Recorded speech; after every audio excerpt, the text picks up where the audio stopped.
Guest Author Series. We are honored to have with us tonight Dimitris Antoniou, a distinguished scholar in the Hellenic Studies and Classics Department at Columbia University, and the Associate Director of the Stavros, Niarchos Foundation Public Humanities Initiative. Tonight, Dimitris will delve into the complexities of governmental operations and contemporary democracy through his fascinating work, Why Not Build the Mosque? This ethnography explores the intriguing and long unbuilt mosque in Greece, a project that spans centuries and reflects the intricate relationship between Greek Orthodoxy, nationalism, and Islam. Antoniou's exploration takes us from concealed home mosques to the corridors of political power, unraveling the debates and delays surrounding the building of a mosque in Athens. His book sheds light on the complex web of religion, nationalism, and politics, and how unrealized plans can sometimes serve the interests of a few while frustrating the many. Please welcome Dimitris Antoniou. Okay, so thank you so much, Penn University Press, and he did a lot of things that I wanted to cover, so my intro will be very, very short for that.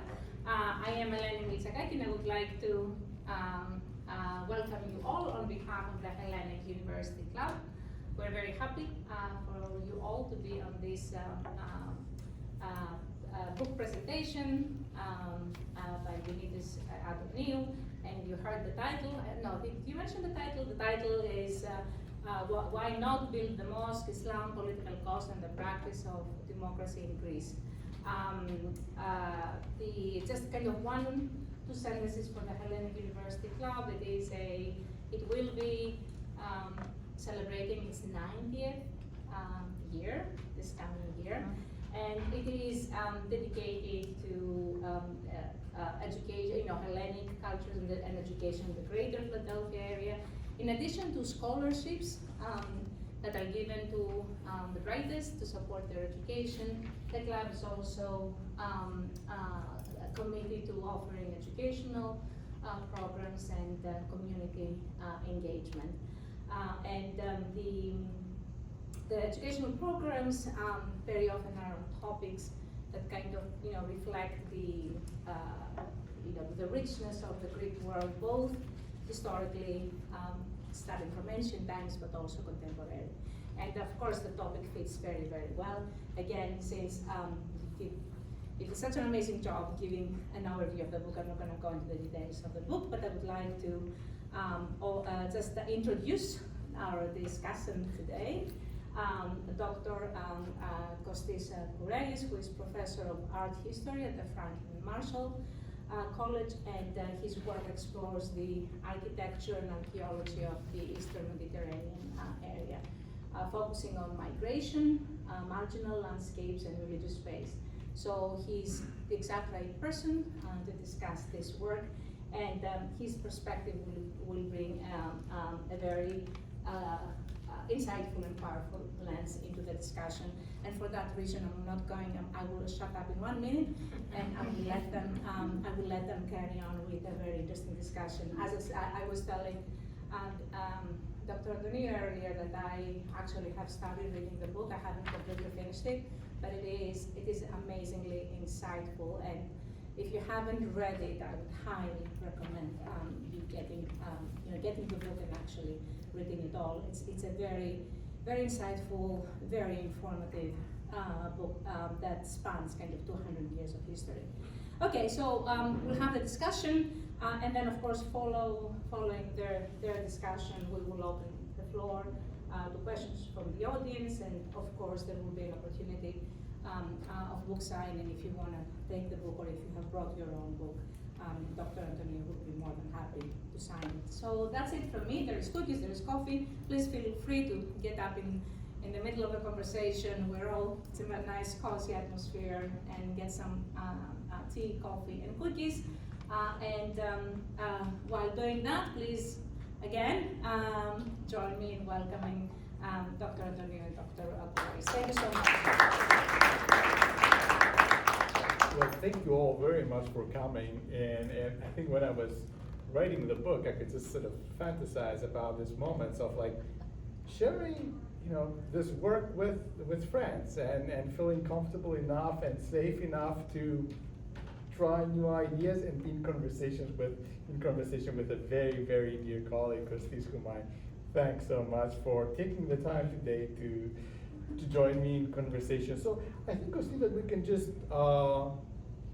chat for like 20-30 minutes, and then we could just open up the floor to discussion and just talk about, take the book rather as vantage point to consider democracy and political cost and Muslim presence in Greece.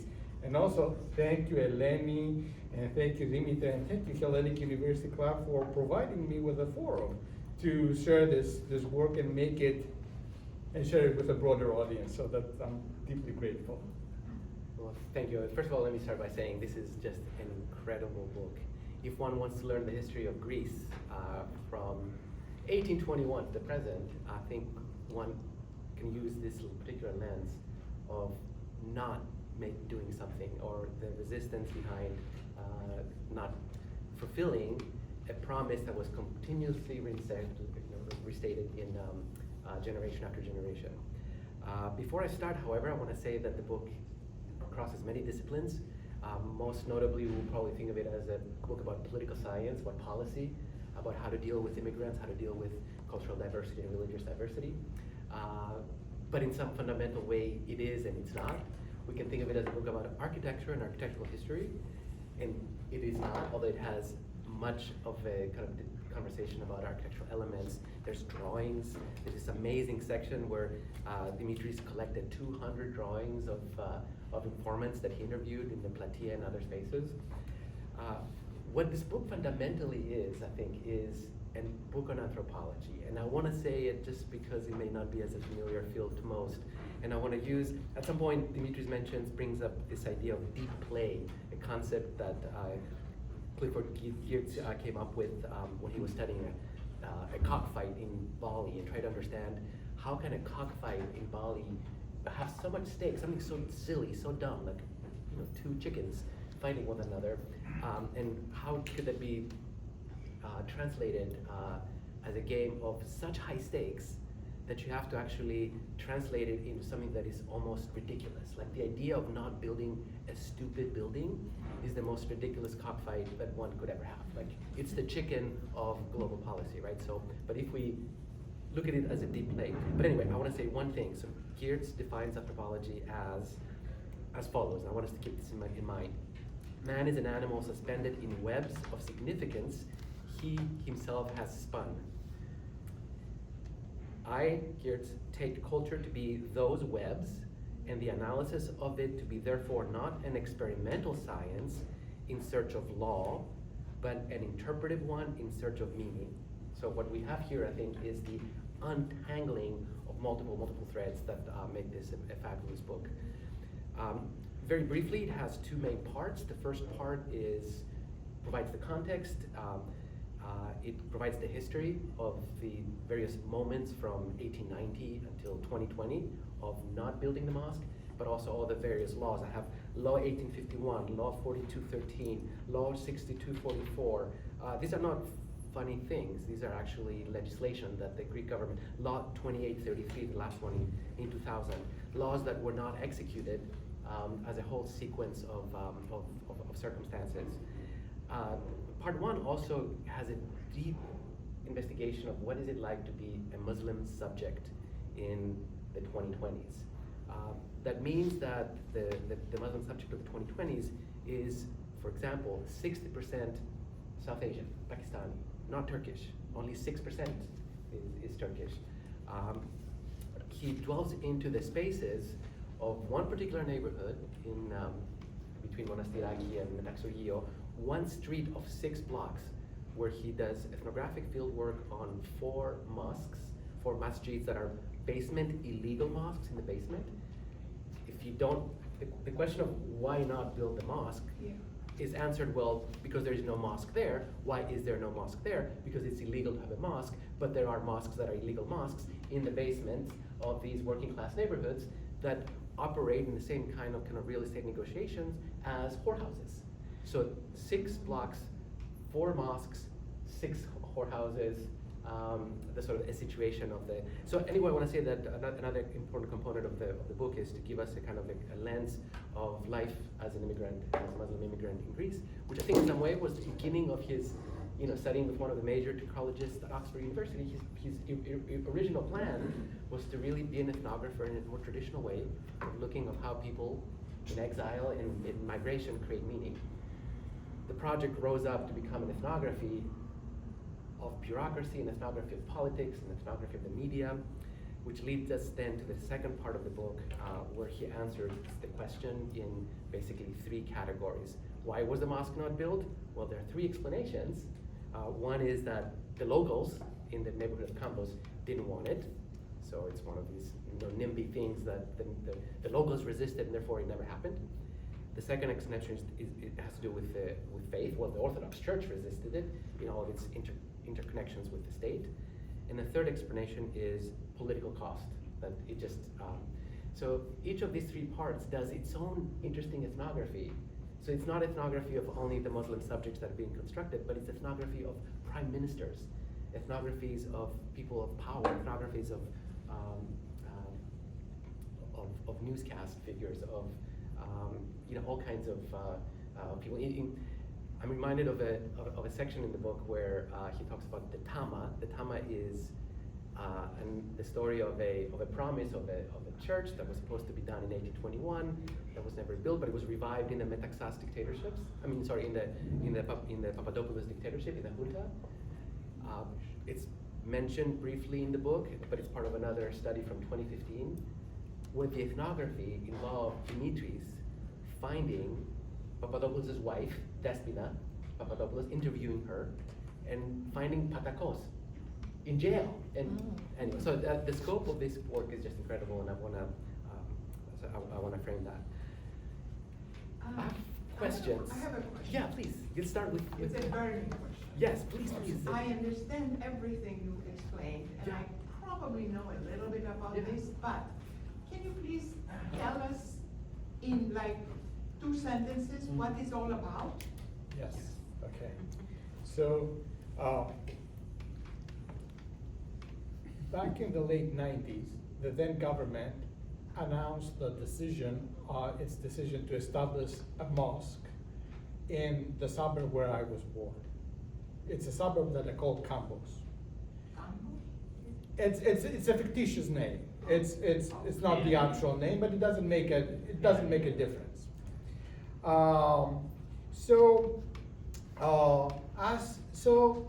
I thought that will be, at that time I was still an undergraduate student, and I thought that this would be an interesting topic for me to explore, because I thought that I knew the area, I knew the people, it was sort of within, everything seemed within reach.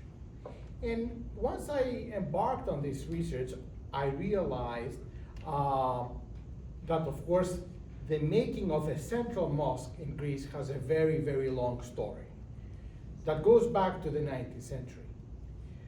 The mosque was announced because at the time, Athens was about to host Olympic Games, and making a mosque was also about projecting a more European, multicultural image to the world.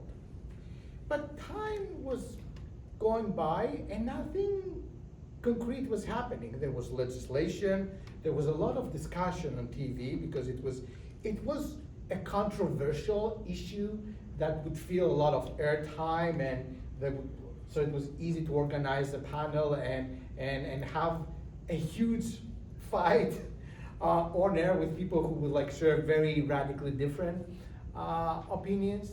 And as time was passing by, the kind of question that was emerging, and journalists, but also lay people will pose, is like, why is this mosque not being built? Why is this happening? Because what is stopping a government that has already passed legislation? The project wasn't really that expensive. What is it there? So as I was doing this research, I eventually started taking these questions that were very much present, I started taking these questions more seriously, to the point that I realized that these kind of very obvious everyday questions could be very productive, and I could actually structure an academic study around these questions. Because if you ask, what is it that prevents a state from doing X, then, of course, you will be looking into the particularities of a story, but it's also about thinking about state operation. It's also about thinking the nature of dictatorship, what it takes for things to happen. So this was a project that started off as a very silly undergraduate thesis, then became a master thesis, then eventually it was the topic of my PhD, and I was sort of maturing along this this long process, and this maturation had to do more with the fact that initially I didn't have the maturity to realize how important the questions that everyday people asked were. To make a very long story short, because it did take me almost 20 years to finish this project, back in 2017, amidst the financial crisis, all of a sudden, I read on the newspaper that actually the construction of a central mosque in Athens began. So after all these decades of discussions back and forth, negotiations with the Ottoman Empire, with King Fahd, with Nasser in Egypt, with all these different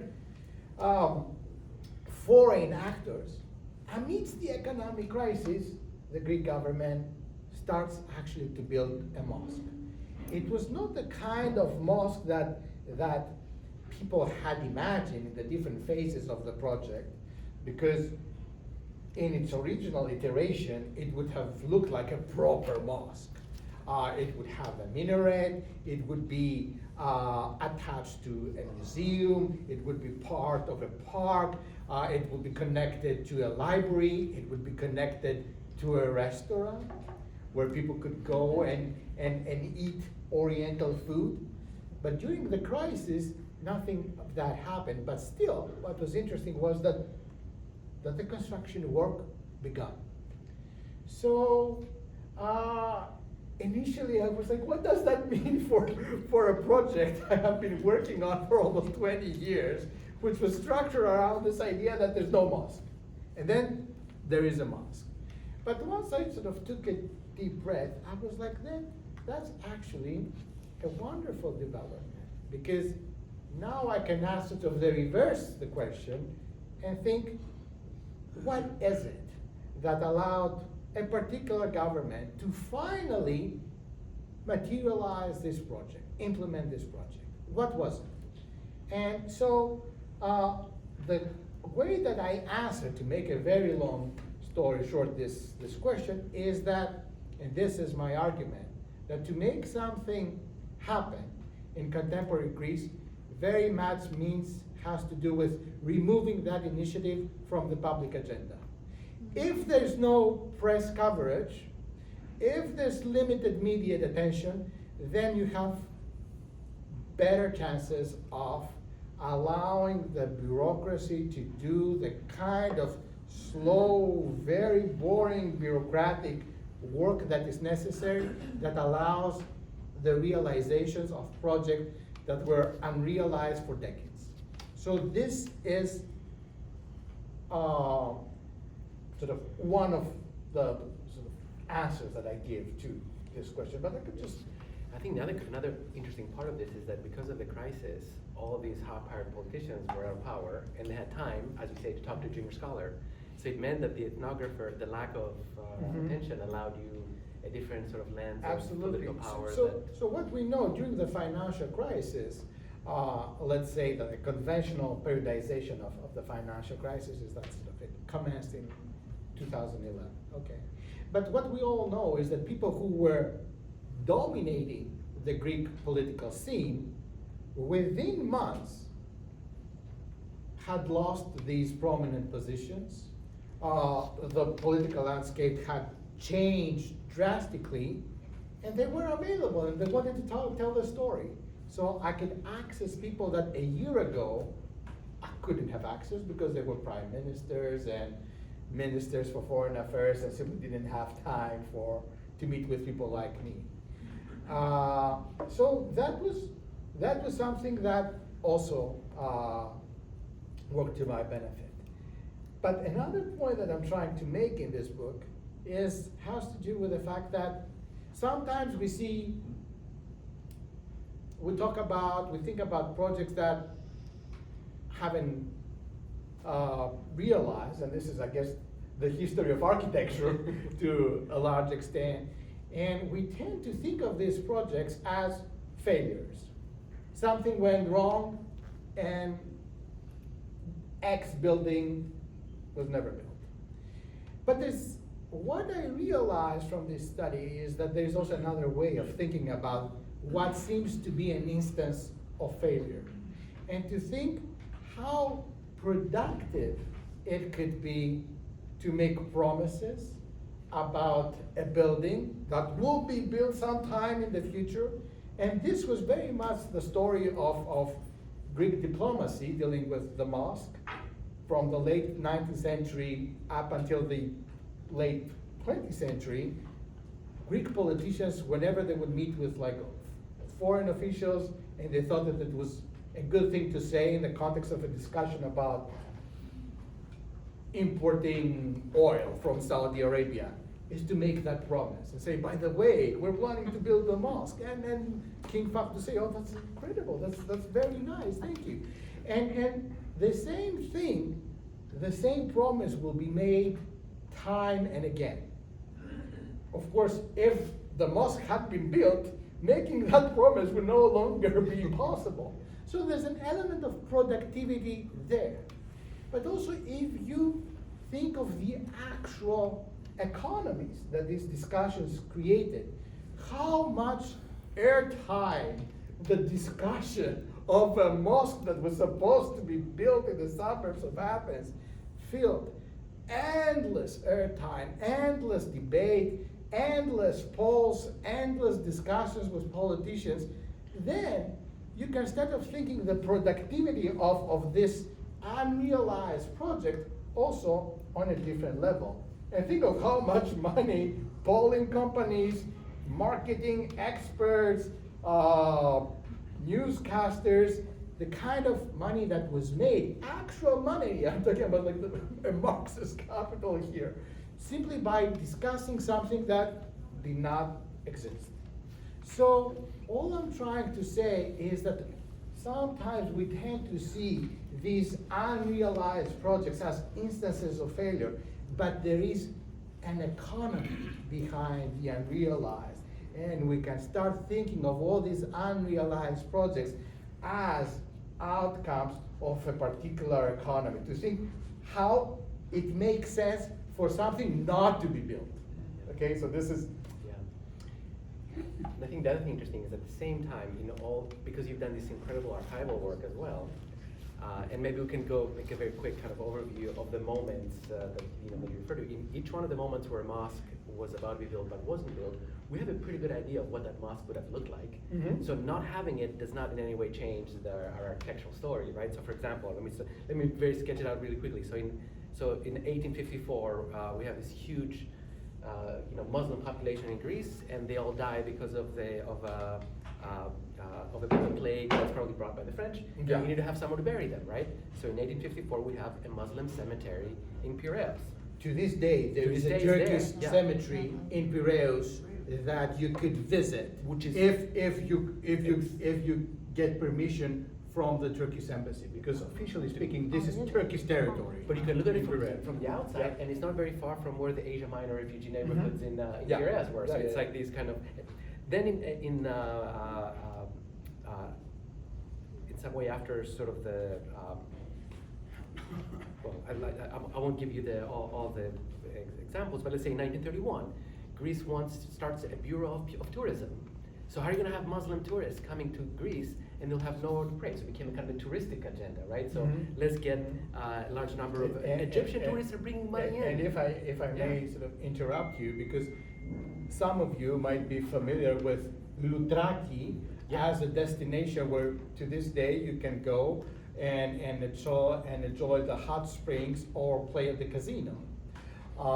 So at some point, the making of the mosque was connected to establishing Loutraki as a major tourist destination for Egyptian tourists who could go to Loutraki, play at the casino, enjoy the hot springs, and also pray. So that was the idea, and that was a major project for the newly established at the time national tourist organization. Fast forward 1934, right? So Egypt becomes independent. England gives it back. King Faoud becomes,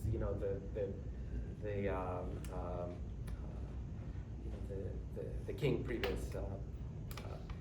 And all of a sudden, what you have in Egypt is a bunch of Egyptian Greeks, right, who are themselves claiming to be able to have some kind of rights, which they had before under the Ottoman rules. But in a new Egypt, how will you have Greek Orthodox churches in Egypt if you're not going to have Muslim mosques for the Egyptians? So it becomes a kind of a token of friendship, of politics to protect the Greeks in Egypt.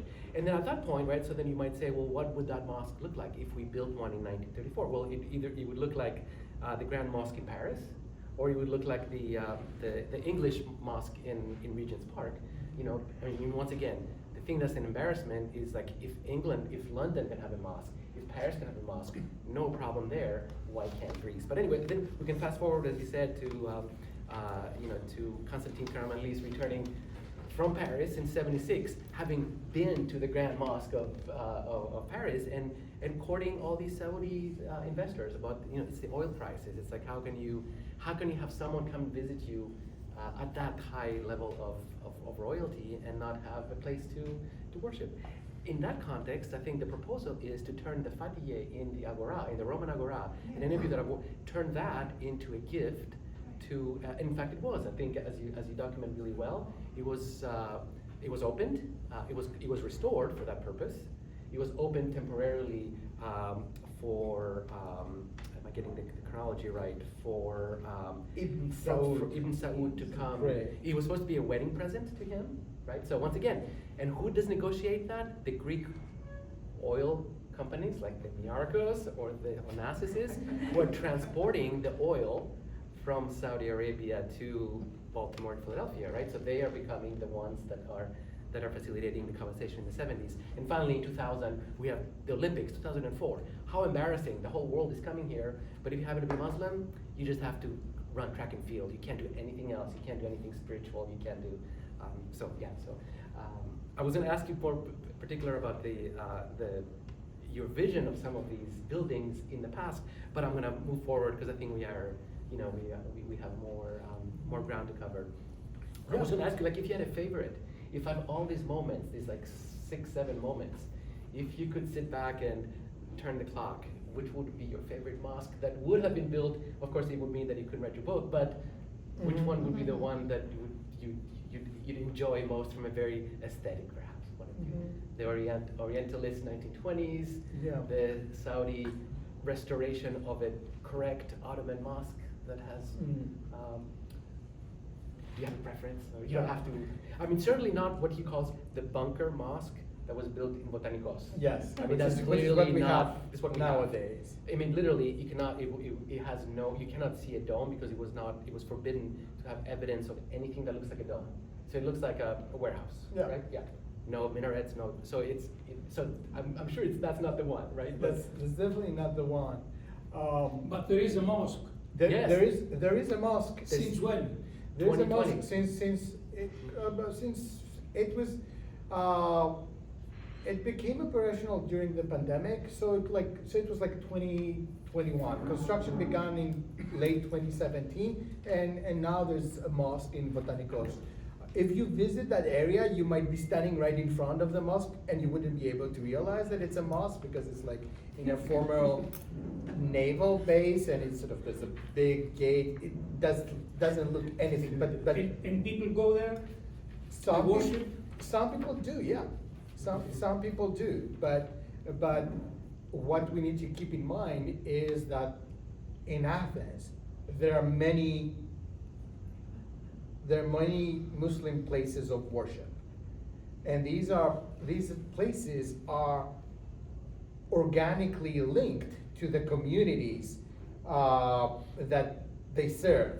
So the official mosque in Botanikos, which is property of the state and it is administered by the state, it primarily serves a symbolic purpose. It ticks the boxes. It allows the Greek state to project an image of a tolerant, multicultural country.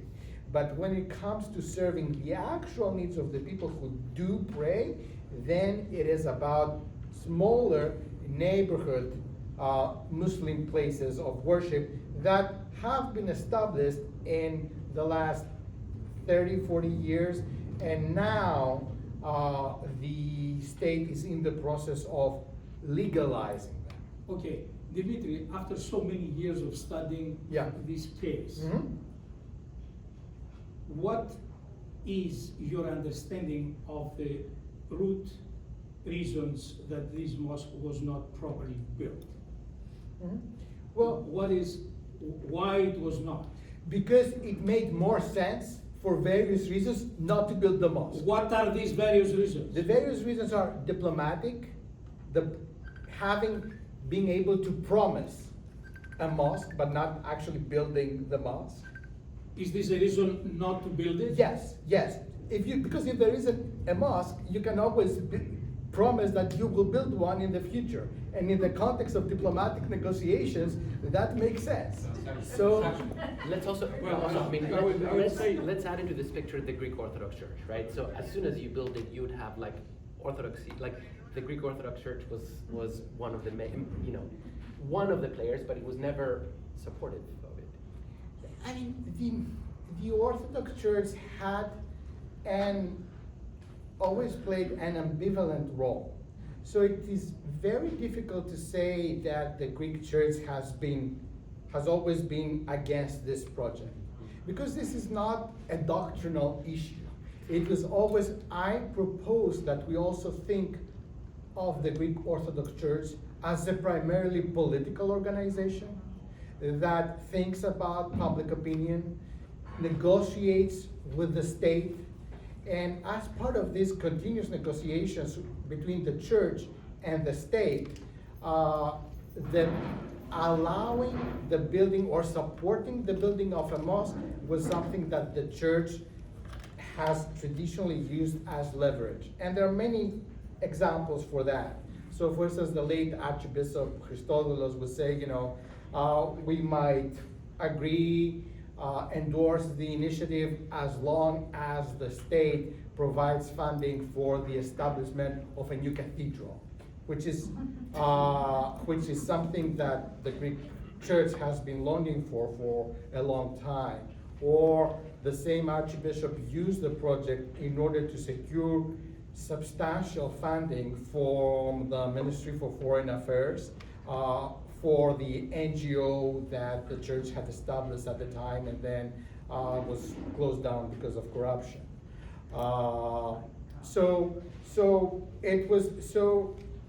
If you think of the church not only as a spiritual religious organization, but also as a political party with different fractions within, with the Archbishop as a political leader who has to always reach a balance within the church, some people being very radical and pushing against the making of a mosque, other people being more tolerant, different kind of interest, and the Archbishop trying to operate a bit as a political leader, just establish a balance, figure things out.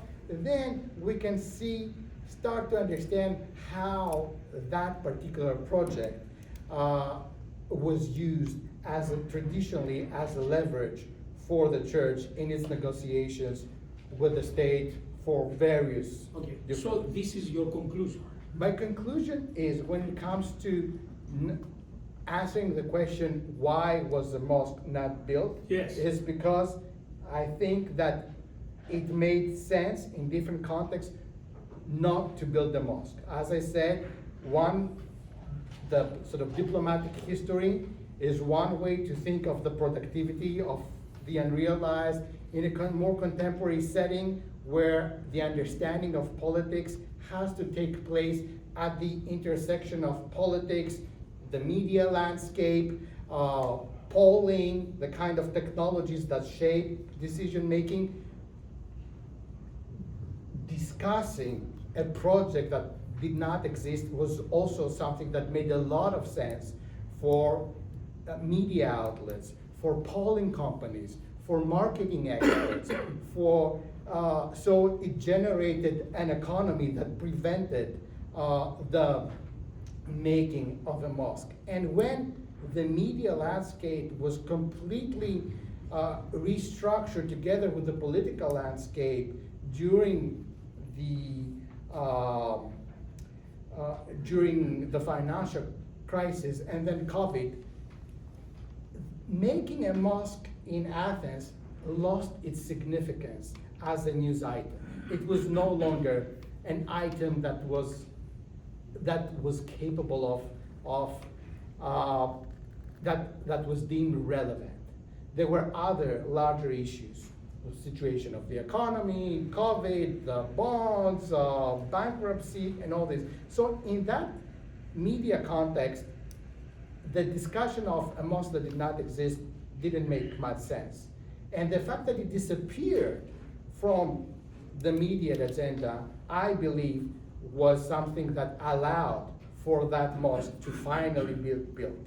And this is, I think, a useful insight when it comes to understanding how successive Greek governments operate and what the nature of our democracy is. Okay.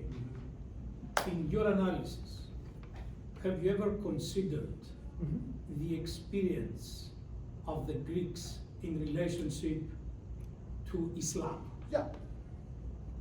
You don't bring it up as part of your answer. Well, Okay. I mean, the whole book is about that, but the Yes. question is who translates that public opinion? I mean, who is the spokesman for? Who interprets Islam within a Greek context? Let me give you some examples, because obviously you're raising an important question here. Of course, the Greek state, when it was established largely in opposition to Islam. All right. But when one looks at the historical record, for instance, the way in which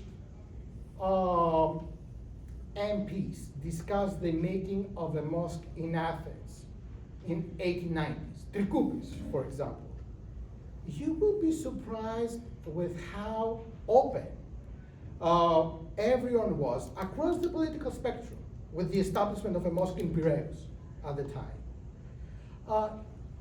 During the interwar period or before, when you read the minutes of the discussions or you read the press, you understand that for a significant part in the history of the mosque, actually attitudes towards the making of a mosque in Athens were surprisingly, from a contemporary perspective, open or supportive.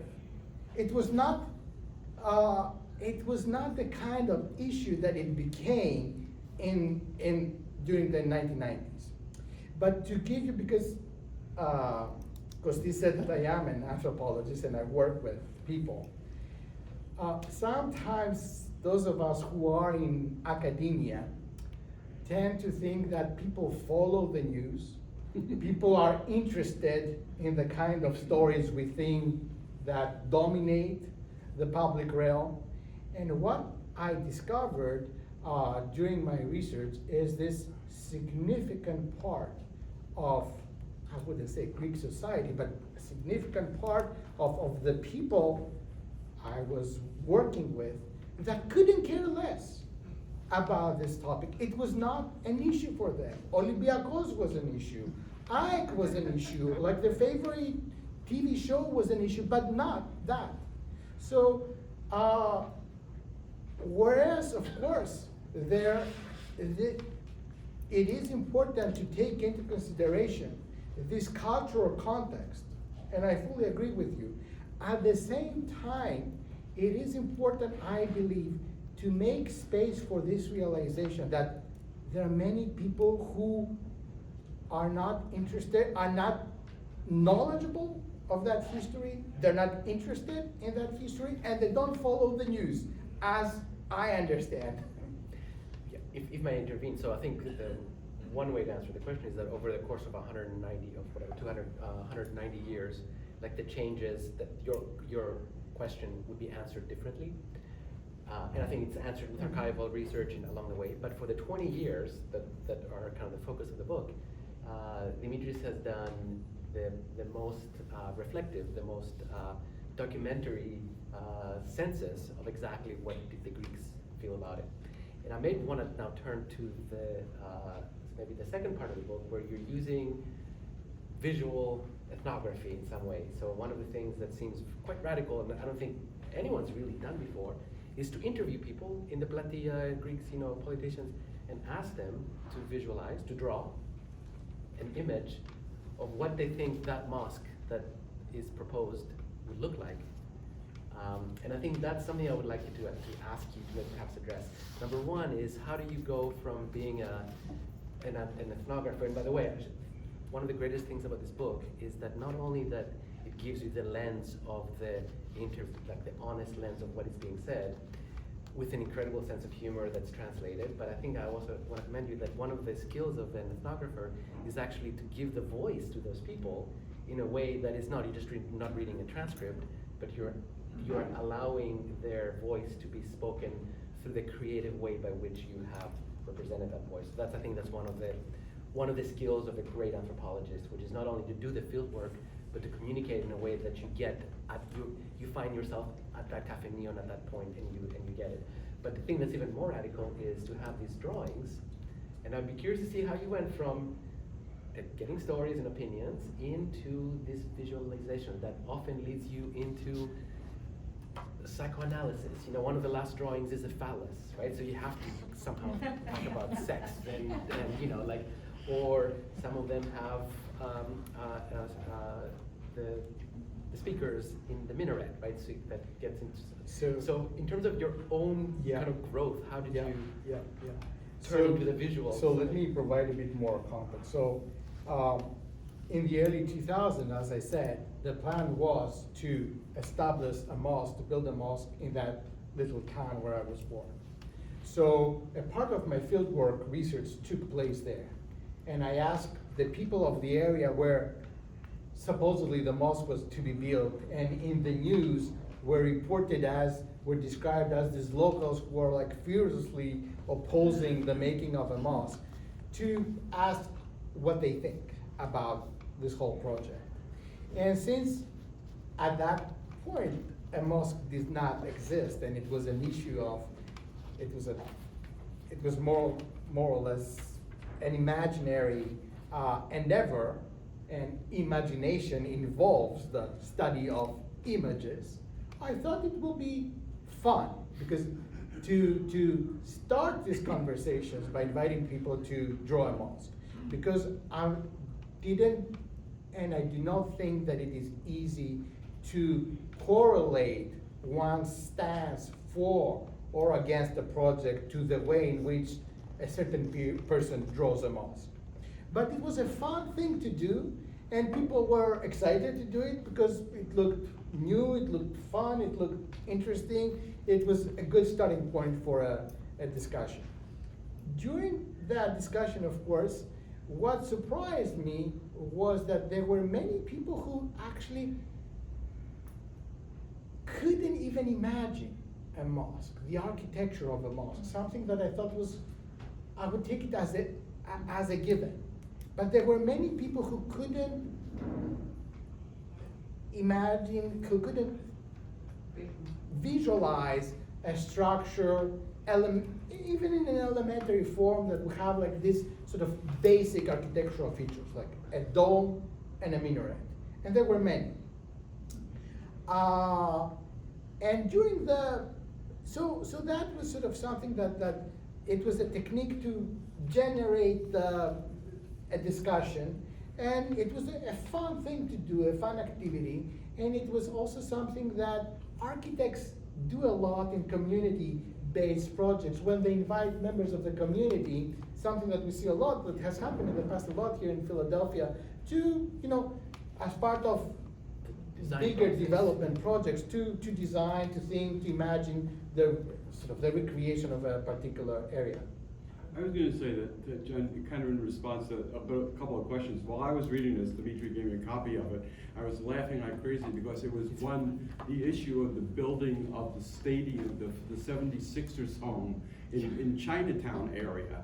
And it was almost the same cockamamie idea, because from one perspective, this was a scheme in the beginning. But it was, you don't have to think very far into Philadelphia or our contemporary politics and economics and ownership and investment, that they were making a gambit to build something so that they could rebuild more and get investors interested and provoke this idea. The city itself would never have gone for it in the first place, but they needed to stipulate that they would. Chinatown's caught in the middle about it all. The 76ers fans, the idea to build it in Camden was the most absurd notion to throw it out there. So I think, and I'm giggling while I'm reading all, and then back to this point, of course, there's already the architectural designs and the plans and this mega, structure going from Market Street all the way over to Arch Street and back and forth.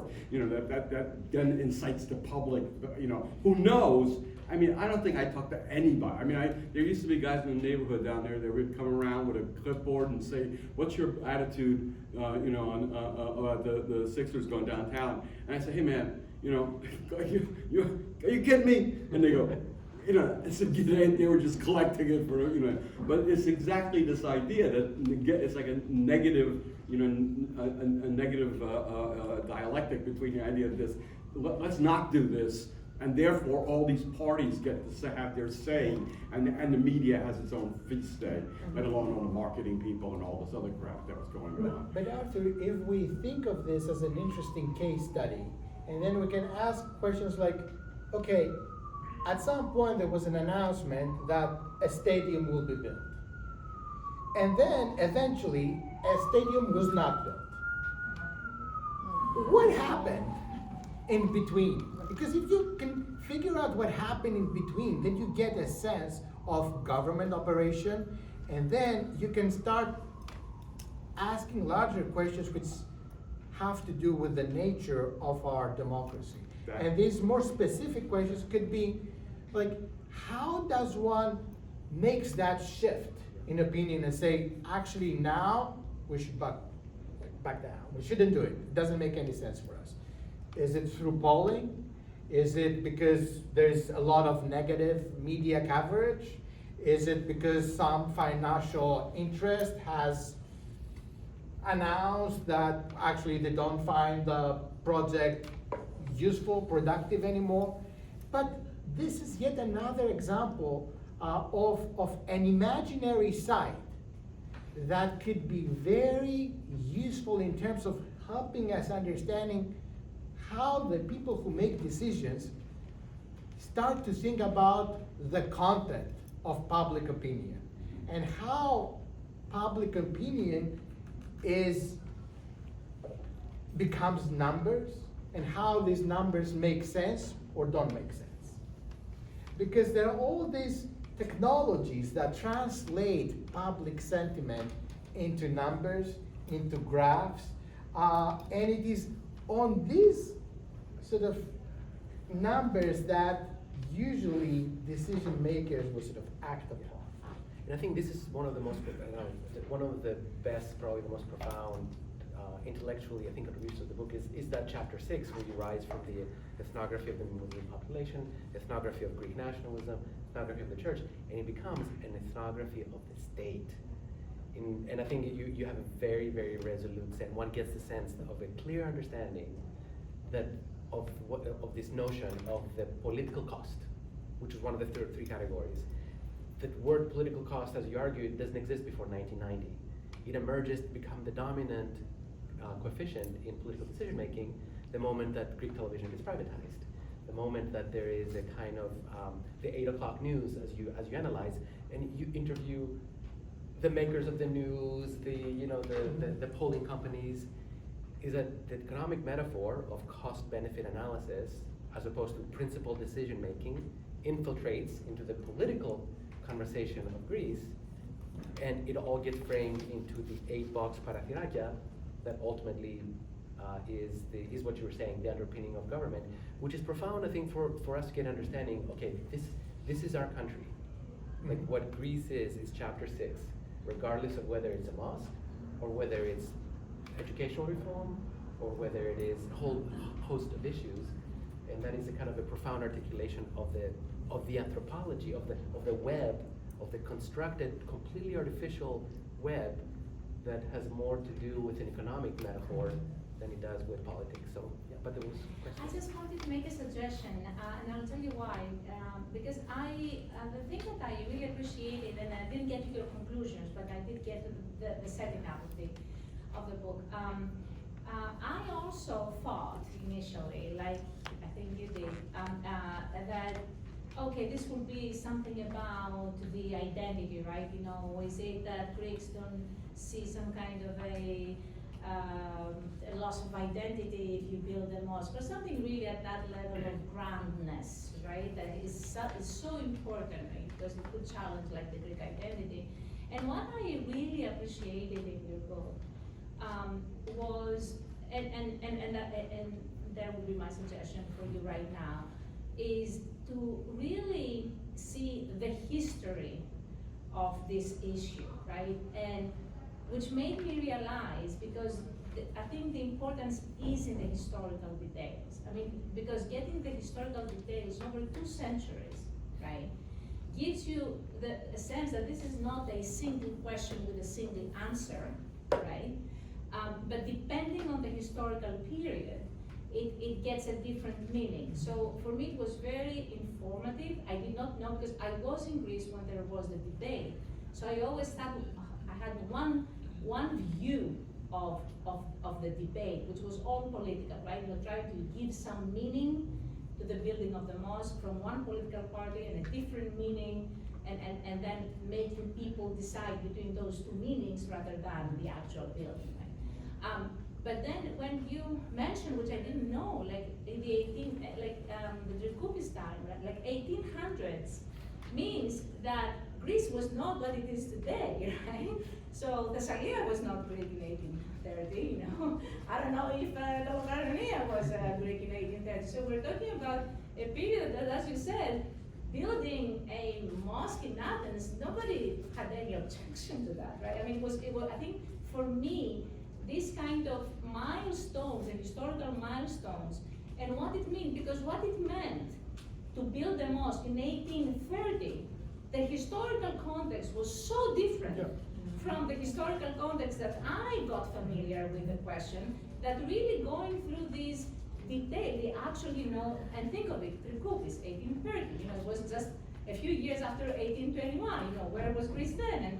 And then you see kind of, you know, over the centuries, getting different meanings when you say like the tourist thing, the Egyptian thing. So it was not a single question which had to do with this, oh, but if you're Greek, you know, are you losing your identity if there is a mosque in the country? It seems to me that the book challenged this kind of idea that I had, that there was this kind of thing that the politicians were playing with, right? And then you either belong to one political party and you're going to give this interpretation that if you are allowed for a mosque to be built, it means that you're losing your Greek identity, right? Or the other way around. So anyway, so for me, if you could give, for people that haven't read the book yet, the basic milestones, the historical context at the different phases of when this question was becoming interesting and then died, and then interesting again and then died. And as you said, there were so many cases where it was not built, although it was part of the law, it was signed in law, right? And then all of a sudden it became a negotiation card, right? So I think that there are so many details in this book that give you this kind of complexity. And for me, these were very important, more than an overall easy discussion of the problem. One parenthesis here, we're not talking about the first mosque in Greek soil or the first mosque in the country. There are 2 mosques in Komotini forever, and Operational. operational. There are also mosques in Thessaloniki which are not operational. Yeah, operational. And Maybe there's more another in There were question. about 100 mosques in the There's- Peloponnese in there's another 1821. question. And were all destroyed, razed to the ground intentionally. Yeah. Hi, my name is George, and I grew up in Ioannina, northwestern Greece, in the shadow of a minaret in the old city of Ioannina. If you've been to Ioannina, it has 2 acropolises. Athens has 1, we have 2. And on top of each acropolis in Ioannina, there's a mosque. There are 2 prominent mosques, the Aslan Zami and the Fatiheh, the Conquest Zami. And there's another one in Kaluchani. In 1913, when Ioannina was liberated, there are pictures of that era. There were 17 mosques in Ioannina. There's only 3 left now. One is a museum. The second one is a apotheke, a storage area. And the third one right now is a cafeteria, but over the past 100 years, it has been a stable, a brothel, a woodworking shop, all kinds of. Yeah. So my questions, and I haven't read the book, I look forward to reading it. And there is an element in this whole history of mosque building. The Ottoman past. The Ottoman past, and the current diplomatic relationship with Turkey. Can you elaborate on that? How does that play into this decision? So, okay. Obviously, it's important to think of the Ottoman past and think of the various Ottoman legacies. Right. The making of Greece in the 1830s, of a Greek state, rather, in the 30s, was very much a story of incorporating new areas with diverse populations. And in the early 1920s, it was about getting rid of these populations, right? So that meant that for many years, the Greek state had to deal with a diversity. It had to develop policies. To some extent, they used existing legislation that had this the kind of legislation that the Ottoman Empire was using. But what I would like to say is that when it came to establishing a central mosque in Athens, because this is a book about the making of a central mosque in Athens on the part of the state, the Greek state never looked east, never looked to the Ottoman Empire, never looked to the buildings that were there in Greece.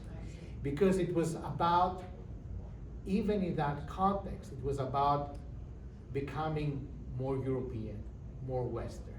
So in the archives of the Greek Ministry for Foreign Affairs, you would see correspondence where diplomats in Athens will send letters to Greek diplomats in London or in Paris and asking them, how does this central mosque in London look like? Does it have minarets? Are there muezzins? Do they have loudspeakers? And they wake you up. So despite all this very rich architectural legacy, when it came to the Greek state building a mosque, the Ottoman past was irrelevant, even though it was very present. It was all about copying either a British or a French, and much later an American example, because yes, the mosque in DC was also a case that many Greek diplomats studied as a possible solution to the making, as a possible model for the making of a mosque in Athens. But it was never the Arab world, it was never all these airy territories that belonged to the Ottoman, the former sort of Ottoman territories. Why? Because because the history of the Greek state is about westernization, and it's about copying administrative models from the West, not from the East. I think that sort of is the most sort of straightforward Stupid, but. answer. I know. I think maybe at most another, I mean, of course, it's a very interesting discussion, but we kind of started at 6:15. Yeah. Maybe another 5 minutes, just people, because I don't know if we did not give chance, people to ask any questions. Maybe we can give it another 5 minutes or so if you have any questions before we wrap it up. I mean, I find it fascinating, more of the field work that you mentioned. I haven't read the book, but also how anthropology really works. I mean, it's really very new to me. Now, the very last comment that they really want to build a central mosque, right? This is in order to be in order to be more like Western. But they did it in Athens, where they want to build it. There was no organic, before the immigrants, before 2000, there was no population. There is population in Greece. Mm-hmm. There is history also. I mean, if you could build a mosque in the Thessaloniki around Lutra and other two mosques, it would not be really something extremely special. Mm-hmm. Kostas, let me give you a story from the 60s in Greek popular culture. There is this film from 1966, which is called Oxypolitos Prinkipas with Kostas Voutsas. It would be completely inappropriate in a contemporary context because you know, like blackface and all that is like very problematic. but in the context of Greek 60s cinema, it was perfectly okay. But how did that movie come to be? It came to be because in the 60s, the then deposed Saudi king, which in Greece was known as Ibn Saud, it has a much longer name, was spending a lot of time with his entourage in Athens. So that made Greek governments push for the operation of Ottoman mosques. And this was a policy that actually was continued by the Greek military regime. So the Greek military regime, and that's something that I thought was very surprising. You have people like one of the dictators, Patakos, sending messages to the archaeological service, and they were like, we have to use the Fethiye Mosque in Athens. And the archaeologists were responding like, no way, to the dictator. And he would write back and he was like, no, but it's really, really important and we have to do it. And they was like, no, we can't grant that permission. So, which is a story that gives you a sense of how complex the issue was. But I'm bringing this up to make the point of how very much the making of a central mosque was also part of a discourse about modernization, progress, and catering to tourism, which the military regime described as Greece's most important industry. And this is a characterization that all Greek subsequent governments adopted. So understanding the history of the making of a central mosque in Athens is also very much a story of tourism, a story of Greek state aspirations to lure tourists, to lure sort of welcome funds from the Arab world that had at that point already emerged as an energy superpower, and establishing Greece, even during the dictatorship, as a jet-set tourist destination. That was very, very important. And if you look at the kind of posters that the Greek ministry for foreign affairs prepared, in some of them, like you have a mosque featuring there, it was like part of a larger sort of promotional campaign to attract wealthy Arabs. But we're gonna, I guess, stop here. Yes, please. Can I say one final thing? I just want to say kudos to the University of Pennsylvania Press. And I just want to say that there are some, you're in the company of some also incredible books by the University of Pennsylvania Press. I want to highlight a couple. One is Heath Cabot's On the Doorsteps of Europe, Asylum and Citizenship in Greece, which is this fundamental fieldwork on the experience of asylum seekers from 2014, University of Pennsylvania Press. Ethnography After Antiquity, Foreign Lands and Peoples in Byzantine Literature by Anthony Kardelis, which is the ethnography of how Byzantines thought of the other. Yes. And then finally a book called Necropolitics, Mass Graves and Exhumation in the Age of Human Rights, where you have a case study of the ad hoc unburying of a civil war burial site in Carpathos, or even the book on colonial justice and the Jews of Venetian Crete from 2019 by Reina Lauer. So I think it's incredible to have this book as in the company of like a very interesting, part of different series developing like Greek portfolio. So Philadelphia is the center is a major of Greek. center for Greek studies, and we have to be grateful to Penn Press for. But also from a perspective of migration, of otherness, of difference, of not the mainstream sort of the typical thing. So anyway, I want to say that. So as you all realize, there is so much in this book that Yes, seems it kind of is. small, but Yeah. it is not. So I want to say that there is an incredible amount of detail. I think you don't even need to rely on the last pages for the answers to form your own understandings, because this is 20 years worth of research.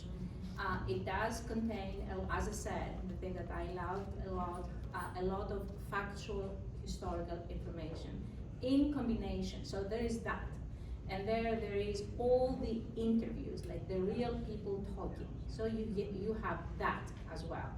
You have a lot of names, very famous names, that you will recognize that tell stories and with whom Dimitris had interviews. So really, it has so many, as you said it, Kostis, right? So like it has the anthropological part of it, the historical part of it, the think about that question part of it. Try to give all the information you need is here. Try to give your own answers to these questions, right? I mean, there's nothing that you're missing if you want to form your own idea of what is happening, but in so many respects, it's a very interesting piece of work that spans 2 decades, right? 2 decades of work, but in terms of history, 2 centuries. And we never said how they can get it, okay? So Dimitris wanted to get it, and I realized I have no idea how to buy it. Did you say that the textbook next door is open for if they wanna, Yeah. or do they have to go downstairs? Books you need to be paid for at the textbook window or downstairs, but you get them signed before you. Okay, so if you want, you can, I'm trying to say them to have to go downstairs and then come upstairs again. So maybe, or do you say they can sign it? We get it signed here and then they Sign, on the way out. sign then, and on the way out, just go next door to get it. I definitely highly recommend it. It's also very funny. There's so many times that you just like laugh out loud and you can't believe it. It's so. Okay, awesome. So Thank you.